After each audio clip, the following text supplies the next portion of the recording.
Hi, I'm Andrea. Thank you so much for joining me for this 30-minute yoga practice. I have a yoga mat. If you don't have a yoga mat today, don't worry about it. Find a place in your house that's carpeted. Maybe you've got a rug, a sturdy rug, not one that's going to slip out from underneath you. I just want you to stay away from linoleum or hardwood floor. I don't want it to be too slippery, and I want you to have a little bit of padding. I have 2 yoga blocks. A great substitute for that would be 2 thick books. And should I choose to use it, I have the throw blanket on my couch, and I also have pillows on my couch. So use anything that's helpful as we make our way through this practice so that it feels the best it possibly can. Today we will start in a child's pose. So we'll make our way to the ground, and I want us to use our props and remember that we're the expert of our own bodies as we set this pose up. So I'm sitting on my heels with a big bend in my knees right now. And there are a number of us where that's just not going to be the case. So child's pose gets to look like anything it needs to for you. You might be better off curling your toes under. This might be the first opportunity to grab that throw blanket and put that underneath your knees for padding. And then sometimes a block as a place to put one's forehead, reaching your arms forward can be good. It might be a little sassy with your hips to the sky, that's fine. It also sometimes feels good to roll up that blanket and put it behind your knees and give yourself some padding behind as well as underneath your knees. So play around with this shape. Let it be a place where we can turn the arrows of attention inward. So that means it needs to be pretty comfortable. It's a place where we stop so that we can start. What we stop is that need to constantly be distracted, entertained. We're not chasing the texts that are coming in. We're giving this space of time to ourselves as really important self-care.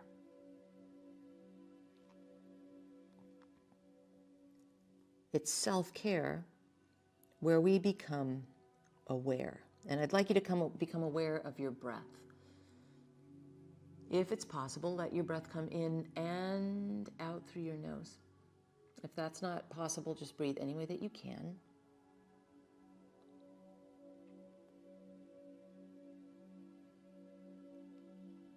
And just notice how it's going for you right now, being still, just sitting with yourself.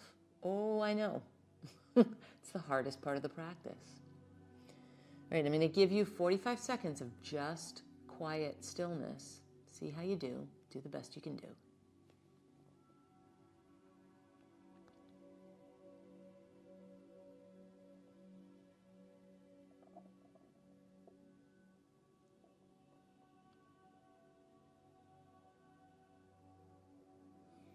Now just bring yourself forward onto hands and knees. And if there's a block or a prop that needs to move out of your way, great. So if you have a rolled up blanket behind your knees, you'll probably want to remove that one. You can leave the one that's under your knees right now. Your shoulders are over your wrists, so that means your hands are not too far forward and your hands are not too far back where that's just too much on your wrists. So mapping out where we want to be ideally for a plank before we're in a full plank is a great way to make sure that this feels terrific. We're not going to collapse into our shoulders, so you're welcome to try that on for size. It's what we don't want to do. Notice when you press into your hands and use your musculature that fills out the area in between your shoulder blades, and you actually feel your muscles also called to action. We want that. Now keep oomping into your arms and step your right leg back like you're flirting with a plank position, and notice if already you've collapsed again. Let's get that oomph. And then we'll step our left foot into that plank and pause. And then we'll bring our left knee down and our right knee down and come up and just shake out our wrists for a second. Once again, shoulders are over wrists. We're taking a little extra time with the alignment of our plank today. Now let's flirt with our plank with our left foot stepping back first. And then we'll step our right foot into that plank. Oomph into your mat, really feel that you've got your body weight supported, and then bring your knees down. And this time, keep pushing into your hands and shimmy those knees back a little bit further than our hands and knees. As you do that, draw your belly towards your spine and continue to fill out that area in between your shoulder blades. This is a lot of work. Keep pushing the ground away, and let's take our time coming to our belly. So let's go 5, 4. Can you do it? 3, 2, and 1. Uncurl your toes. Bring your forearms parallel to those 2 long edges of your mat. Traction your elbows towards you, and use that as a way to bring your chest through the gateway of your arms. Press into the tops of your feet till your kneecaps lift and you know your legs are activated. And let's not throw our chin forward. Keep your chin parallel to the ground. Let this be an opportunity for the shoulder blade area of your spine, where most of us are pretty slouchy, to have a little bit more of an imprint of a back bend. We want it to know how to do that. Lower down, remember that imprint. Place your hands next to your ribs. We're not winging our arms out to the side. Our elbows come and just sort of kiss the sides of our ribs.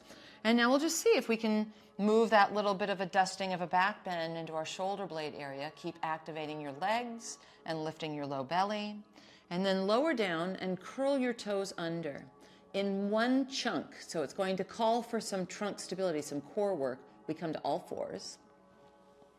And then from all fours, stick your butt up towards the sky, like some of our sassy child's pose people were doing. And let's use that hook in our tailbone and the push of the ground away to come into a down dog.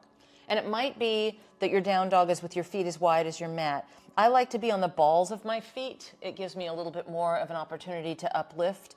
And then as you push the ground away, ooh, it's a great stretch. Walk your feet forward. We arrive at the front edge of our mat, hip distance and parallel. Inhale, glide your hands up to your shins, maybe even up to your thighs. And then think hinge at your hips as you fold. So not rounding fold, but a long spine fold. And then we'll inhale, rise, reach thumbs to the sky, a V. Stand in your mountain, palms facing out. Let's flow. Inhale, V shape. Exhale, hinge at your hips and hands to your thighs or shins or ankles. Slide your hands up, inhale, bend your knees as deeply as you need to get your palms flat, and we step from here to down dog. Keep pushing the ground away and find the hook in your tailbone. Now we shift forward, shoulders over wrists, like we rehearsed not long ago, and bring your knees down in that position that we found also. Push the ground away so we're not collapsed, and let's take our time coming all the way down onto our belly. Uncurl your toes. Your hands can stay where they are, or you can make it Sphinx pose. We give that dusting of a back bend to the shoulder blade area of our spine, and then lower down. Curl your toes under. Find your core strength to come to all fours in one chunk. And then there's a lift of our sit bones into our down dog. Push the ground away actively as you do that. We'll walk forward, feet to our hands. We're hip distance and parallel. Glide your hands up. Inhale, lift your heart. Slide your hands down. Exhale, hinging at your hips. And then we inhale, rise, reach thumbs to the sky, V. And we'll pause with our palms facing out. Inhale, V shape. Exhale, hip hinge and hands to thighs or shins or ankles. Glide your hands up and inhale. Bend your knees as deeply as you need to. Palms go flat. We step back to our down dog. From down dog, shift shoulders over wrists in your plank, and then like a kickstand, bring your knees down. Keep the pushing away. Let your belly be firm. All the way onto that firm belly we go, and then uncurl your toes for a cobra or a Sphinx pose. Lower down, curl your toes back under. Come through all fours in one chunk, and then find the hook in your tailbone and let that take you up and back. Push the ground away actively. And now lift your right leg back behind you. Step that right foot forward. Most of us are going to need to help it along. Find your 2 books or blocks off to your side and arrange them so that you can frame your right foot. Heel toe that right foot over to the right a little bit. And let's not swing our butt out to the right. Let's swing our butt as if we could over to the left. And therein you will find a little plumb line where it's easier to balance. Once we find that, bend your back knee, your left knee, firm your belly, come upright, V-shape your arms, and think, I'm doing the same mountain pose from the waist up. I just happen to be standing in a lunge right now. We'll take our hands to our blocks and then ultimately to our mat, but move that block out of the way, palms flat, step it to your down dog, and push the ground away. You can stay here or even bring your knees down for the child's pose we started in, or come into a plank with your shoulders over your wrists. Bring your knees to your mat. Keep pushing the ground away as we lower onto our belly, and we'll uncurl our toes for either cobra or sphinx pose. Lower down, curl your toes under to come to all fours in that one chunk, and then feel the hook in your tailbone as you lift your hips up and back into your down dog. Lift your left leg behind you, and then step it forward and feel free to help it along. We'll trot our two blocks into the mix, and we'll heel toe our left foot over to the left a little bit. We're trying not to swing that left hip out. We want to think of it hugging beneath us a little bit, giving us some architecture for balance. Back knee will bend. Our belly is firm as we come upright now in this side of our crescent pose. You might straighten that back leg a little bit. For most of us, prioritizing being tall from the waist up means a little buffer of bend in that back knee, and as much bend as we can manage in our left knee, our front knee. Now we'll bring our hands onto our blocks, move our blocks out of the way, strategically, palms flat. Push the ground away right away as you come into down dog. And this time from your down dog, walk forward, feet come hip distance to the front edge of your mat. Glide your hands up, inhale. Glide your hands back down as we exhale. And then we will rise, reach, inhale, thumbs to the sky, and we pause with our palms facing out. Let's continue to flow. Inhale, arms out and up, thumbs to the sky, a V shape. Exhale, hinge at your hips and hands to your thighs or shins or ankles. Glide your hands up, inhale, bend your knees, palms go flat, we push the ground away as we step into our down dog. Lift your right leg back behind you. Step that right foot forward. Help it along if you need to. Bend your back knee. You can always use your blocks like we did the first time. And then we come upright into a crescent pose once again. This time, crescent pose takes us into warrior two. So make a prayer in front of your heart. Drop your back heel and heel toe this right foot over to the left a little bit. Then open out to your left, thumbs to the sky, arms are wide. You always want to make sure that you've got a nice vertical line from your right knee to your right ankle, so feel free to adjust your stance if you want to or you need to. And we stay for just a few moments here in our warrior two. Here in our warrior two, we design what's called side angle. You might take your right forearm across your thigh. Sometimes left hand on your hip is helpful. You might take your right hand onto your block or your book. And then left arm up to the sky, thumb to the sky.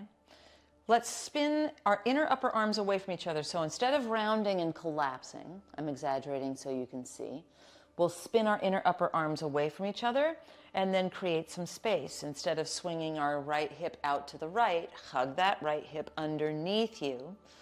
And now take your right hand onto your block and spin onto your left hand onto your block and spin onto your left toes. Move your blocks out of the way, palms flat, push the ground away and come to down dog. Either stay in down dog or bring your knees down for a little break. Or come into plank position, shoulders over your wrists, bring your knees to your mat and lower slowly onto your belly. Uncurl your toes and we come into cobra pose, maybe it's sphinx. Lower down, curl your toes under in one chunk. We come to all fours and then our hips lift up and back and we are in our down dog. Left leg lifts behind you. You'll step it forward and help it along. Maybe blocks are helpful on our way up to crescent pose on our left side. A little bit of bend in your back knee. Tippy is showing us down dog in a really, really good, and now up dog two. Good jobber.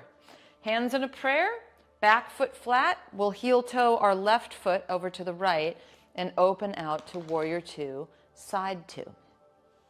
Our thumbs are to the sky. Our left hip is hugging underneath us. And we'll just be still here for a few moments.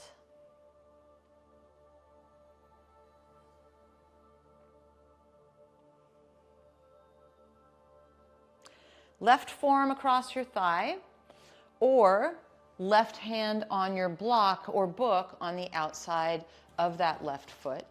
And we're in side angle with our right arm to the sky, thumb to the sky. We soak in this. You give yourself breaks if you need them, more props if you need them. Remember the left forearm across the thigh option. For some of us, that might be our best bet. And then at the same time, spin on your right toes, take your right hand onto your block.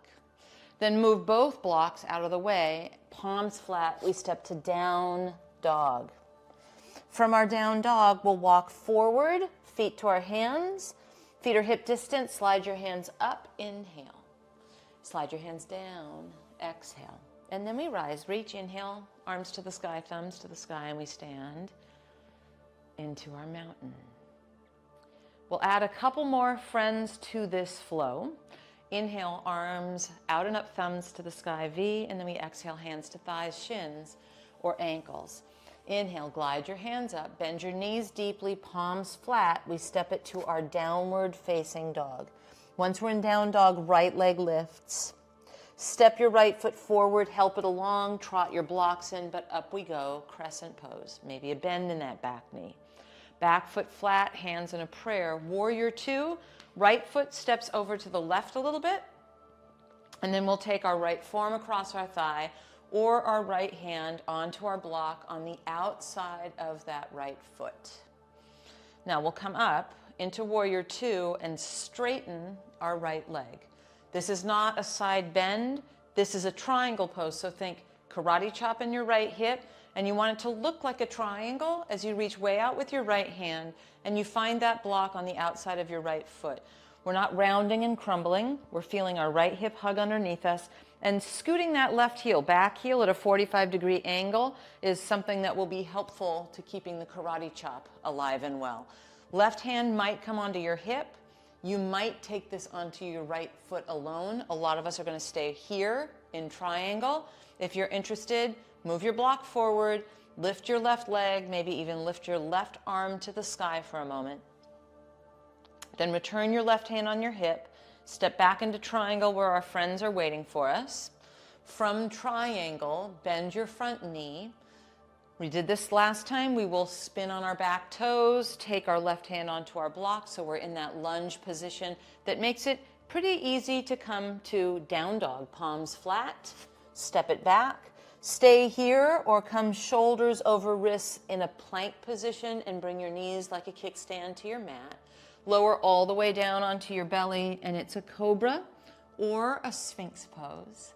Lower down, curl your toes back under in one chunk through all fours, and then the hook in our tailbone takes us to down dog.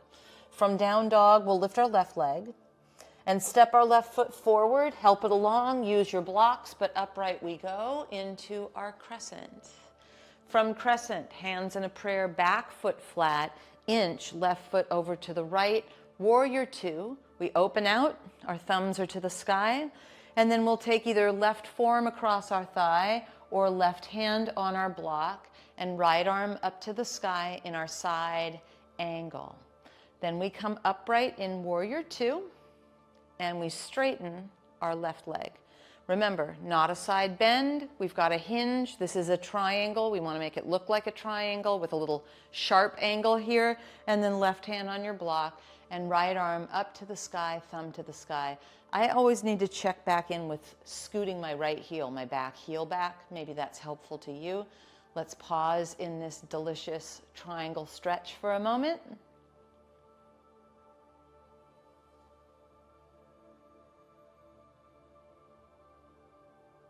And then stay here if you'd like, or bring that right hand onto your hip. Take a look down and float this onto just your left leg. Remember, your body's staying open towards the right, and you are not required to do this little balancing act. And then we'll simply bring our right hand back onto our hip and step back into the triangle pose that many of our friends are waiting for us in. And then we will bend that front knee. We might need a little bit more space, but this is our exit plan where we spin on our right toes and take our right hand onto our block. And lo and behold, we're in our lunge. And then we'll take our blocks off the side, palms flat, step it to down dog. Stay here, maybe bring your knees to your mat, or one more what's called a vinyasa, coming into a plank, bringing our knees to our mat, lowering onto our belly. Uncurl your toes into a cobra or sphinx pose. Lower down, curl your toes under, come through all fours. Let the hook in your tailbone take you to down dog. This time in down dog, walk your hands to your feet. What? So you're walking to the back edge of your mat. And then take a hold of your elbows and give yourself a little hang. I'm going to bend my knees a lot so that I can take my elbows forward, not my chin, but my elbows, and feel like there's a hip hinge and a little bit of length to my spine, even here in my forward fold.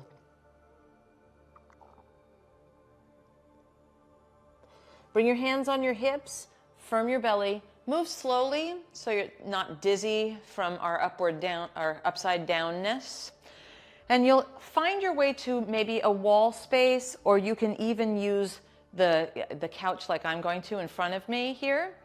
And we're using it for a bit of leverage for a seated twist to start with, and then we may do a couple of other things too. So find some area that you can use as a little bit of additional leverage.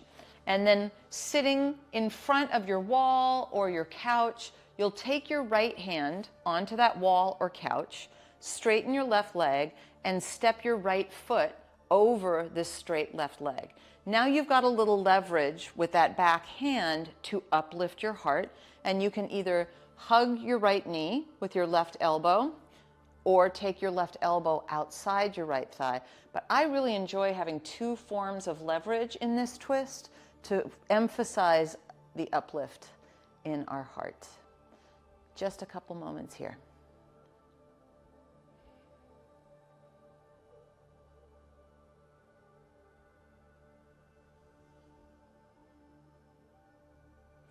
Now unravel and take that right leg out in front of you. Now it's our left leg that steps over. We curl these right toes back, so we've got a little energy there. We'll take our left hand on something, could be the seat of your sofa like I'm doing, and then right arm up, and you can take your right elbow outside of that left thigh. You can hug your left knee. This is something, no joke, that I do every time I travel, and frequently that I do when I get home in the evening. And I'm just feeling like, I gotta ring out the day. So remember this, you don't have to only do these poses when we do them together, although I do love that we do them together. We'll take a couple more moments here.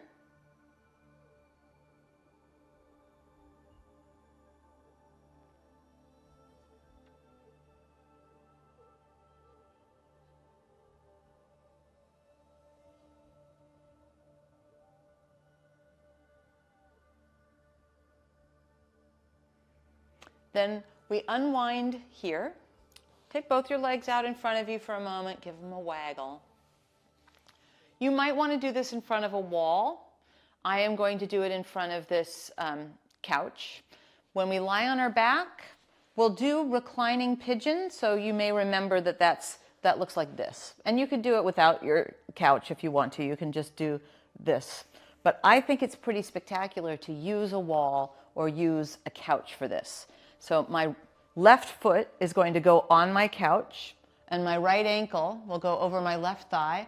And then I don't even have to thread the needle. I just adjust myself to my wall or my couch, and I let my wall or my couch basically do the work for me. You might gently take your right hand, not on top of your knee, but in your right inner thigh, and give a little bit of love there to the stretch. And we'll be here for a full minute. I'm going to be quiet, so make yourself at home. And here we go. 1 minute of stretching and meditating.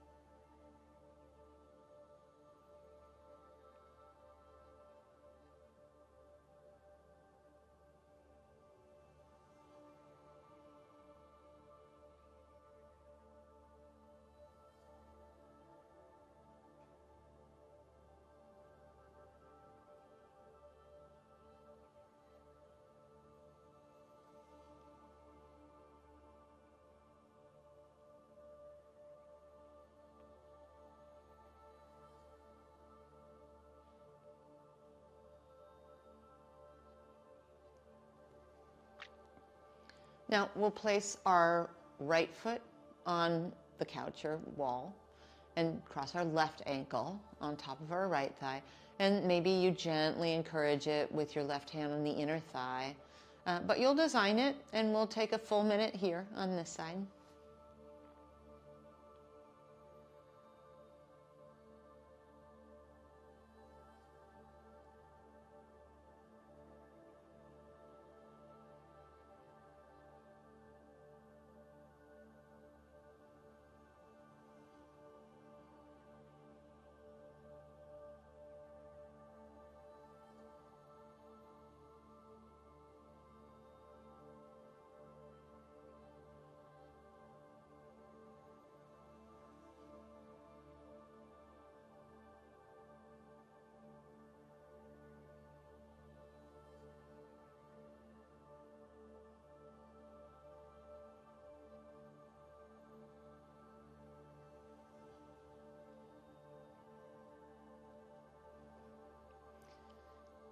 Stay where you are for a moment.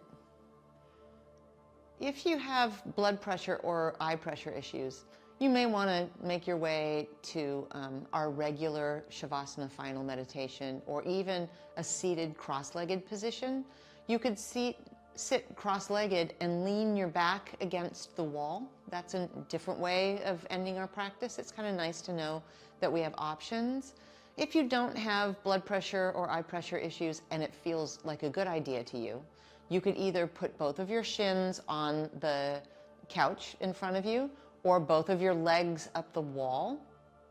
Maybe you feel like, ugh, I've been in this position long enough, and one of the other two things I mentioned sounds good to you. So lying all the way down, or doing a cross-legged seat possibly in front of your wall. But this is where we will do our rest and digest. So make yourself comfortable.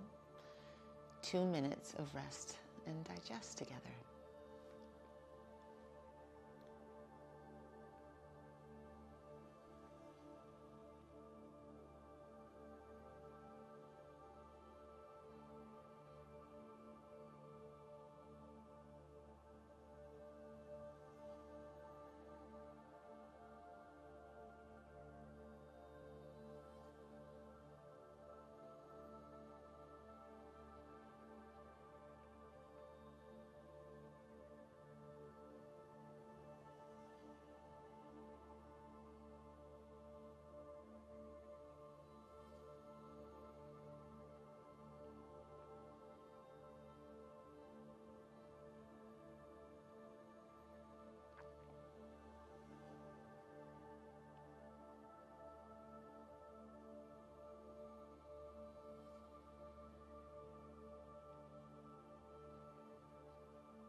If your legs are straight up the wall, start to bend your knees and put your feet on the wall, and just pause. I want us to come out of this slowly because we have been a little bit upside down for a little while.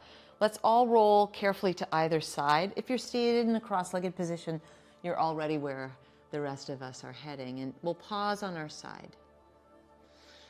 And you'll use your hands so that your head can be the last thing to come up. And when you come upright, I just want you to note that you have been lying down for a while. So I don't want you to feel woozy.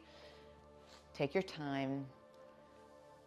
Once we've landed back upright, let's place our hands on our heart and pause in gratitude. Grateful that we have the health to do this practice. Grateful for how it leaves us feeling. I'm Andrea. Thank you so much for taking this time with me today. I look forward to us doing this again together soon.